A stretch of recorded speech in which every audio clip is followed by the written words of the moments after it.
Hey guys, let's see how you can have your Tapo C210 working on a Fire TV. Here I have the camera already working on the Tapo app. So after this, you just need to come here to your Alexa app and click here on this menu and look for skills and games. If it's not available here, you can just come here and type. Okay, just come here and type skills. Hit enter. And here's the button. Just tap on it. And here, just look for Tapo.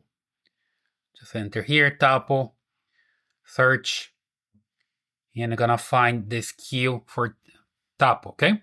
You just need to enable. Mine is already enabled. The first time you just see a button here, enable, you just confirm and link your account, and you're good to go. Then you can have the camera working on your cell phone and also working on a TV. You just need to ask, Alexa, show Tapo C210 camera.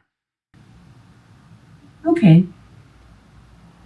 There we go, it's bringing the camera and now it's live. So super simple. That's the way to go. You can have your Tapo C210 working here on a Fire TV stick, also on a Fire tablet or on an Echo Show, okay? Any Tapo camera works like this. So I hope that helps. That's the way you can have your Tapo camera working with Alexa and Fire TV.